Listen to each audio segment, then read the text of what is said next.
president says it will not deploy observers to monitor elections in Nigeria's North-East region owing to the security situation. INEC rejects governorship candidates of 7 parties in different states across the country for not having running mates.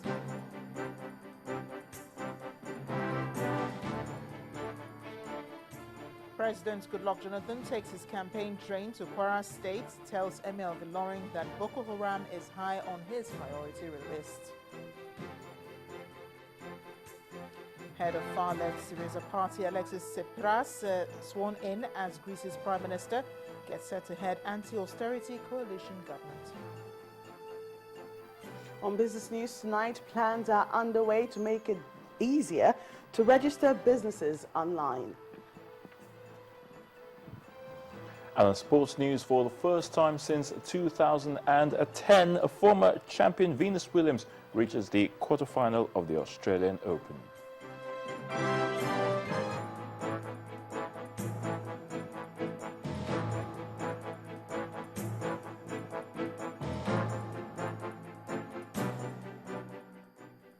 We'll begin tonight with politics. It might be the end of the road for some governorship candidates as the umpire says they cannot run in the February election.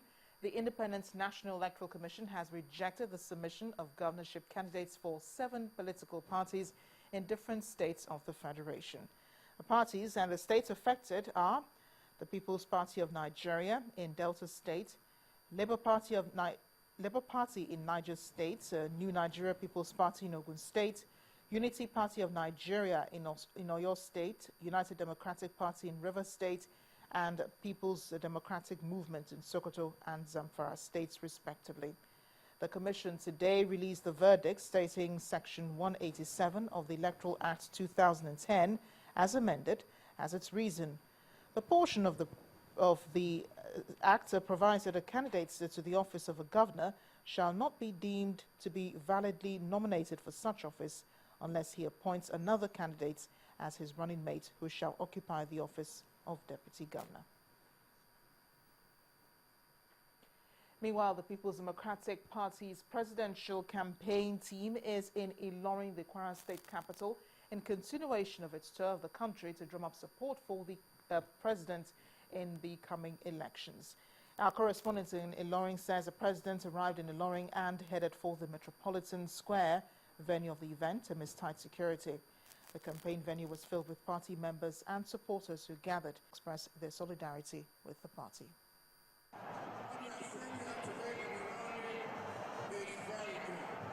A boisterous crowd and PDP supporters surged as the president and other PDP bigwigs made their way round the venue, acknowledging cheers from the people of Kwara State who had filled every available space on the various pavilions.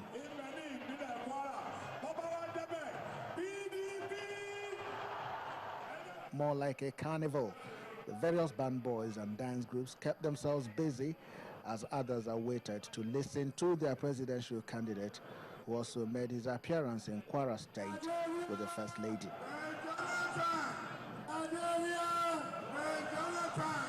From the platform came speeches on several issues, where some say they will bring Kwarans out of the stronghold of a cabal. Others emphasized the need for a continuation of the transformation agenda only if Kwarans can vote massively for the PDP based on the experience of the president. If anybody wants to judge you, Mr. President, they should judge you on the basis of what you say.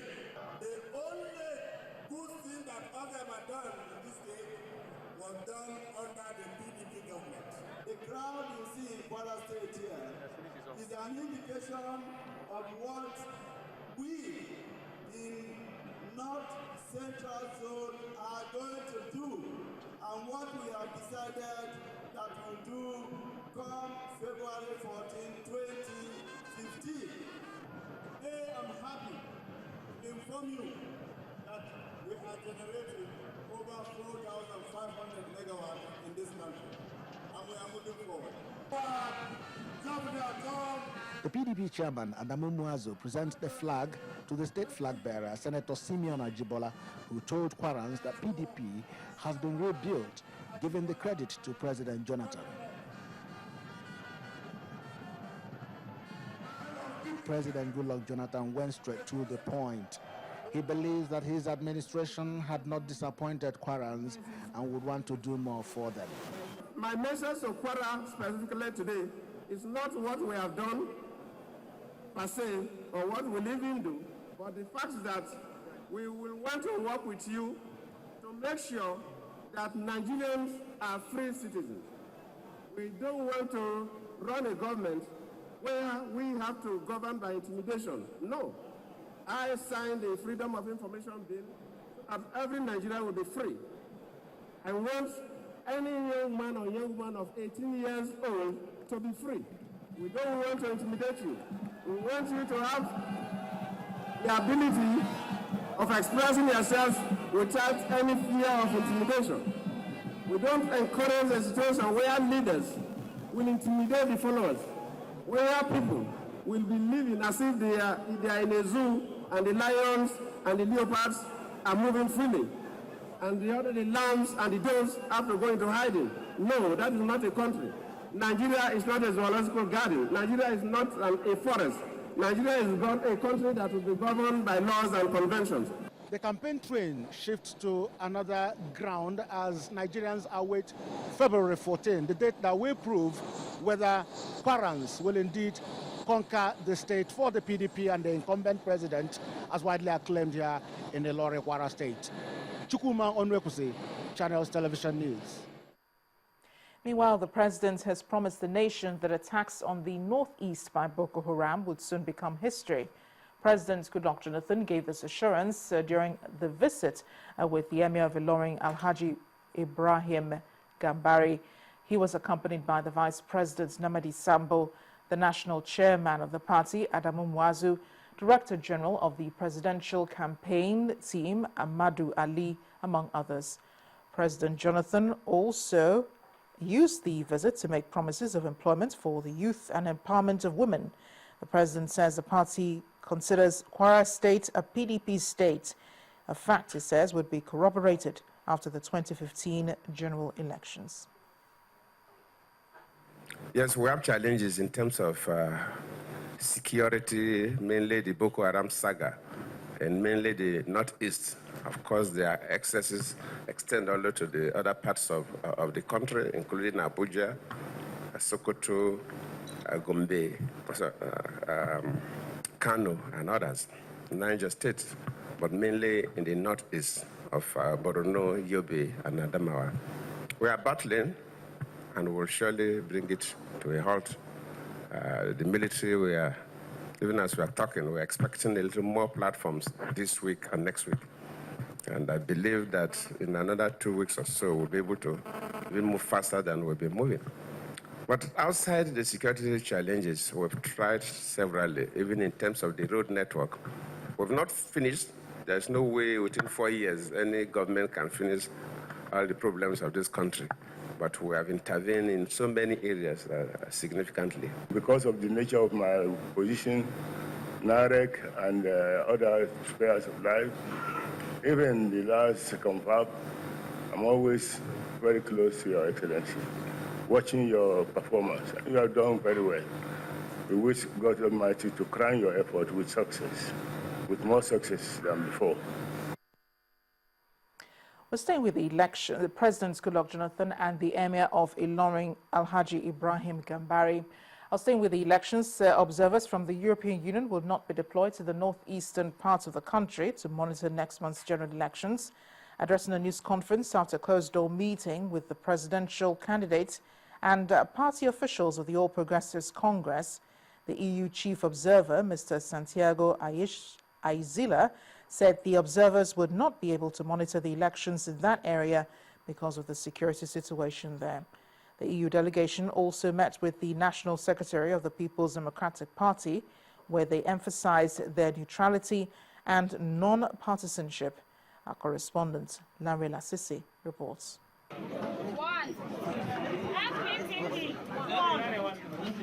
The attention of most Nigerians and indeed the world is now fixed on the general elections, which is coming up in February. In preparation for these elections, some election observers are already in the country to monitor the process leading to the elections. Election observers of the European Union who are already in the country met with the National Secretary of the People's Democratic Party. The head of the delegation assured the party official that the team is not going to take sides. We apply the international rules for the elections. That means that we must be neutral. That's the most important thing. We don't interfere at all at the elections, and we are just observers. I will put an example. It's like if it was a football match. We are not the referees. We are just spectators, and then we can comment about what happens. The PDP National Secretary, on his part, assured the observers that the party is committed to the Abuja Peace Accord. PDP, I'm assuring you that we stand by that accord and we will continue to observe and respect all the agreements reached therein. We have a unique responsibility as a party in power. The stability of the country, the progress of the country, the image of the country, we have the duty to protect it, and we'll continue to do that as a political party. The EU delegation also met with the presidential candidate and party officials of the All Progressives Congress. After a closed-door meeting, the chief observer spoke to journalists about their mission. The APC presidential candidate also spoke briefly with journalists. For security reasons, obvious security reasons. But anyhow, we have people deployed very close to the N.East, and we have contacts there on this area, and we try to have the better information as we can have on the N.East. But the present situation don't allow us to go to the N.East. They have been covering other countries' elections, although not exactly similar to our own country. They are very experienced people. They are qualified to come for this supervision. And as you observe, they cannot cover all the 120 or 150,000 polling units, but they have placed people in strategic places to advise them. These are just some of the observers that are expected to monitor the elections that have caught the attention of the world. An election Nigerians are praying will be free, fair, and credible. Lanre Lasisi, Channels Television News. Meanwhile, the visit by the United States Secretary of State John Kerry has drawn several reactions, the latest being from the major opposition party, the All Progressives Congress, the APC. The party says it is with Mr. Kerry's plea for violence-free elections and has promised to keep its own side of the deal. But it has vowed not to agree to the postponement of the elections.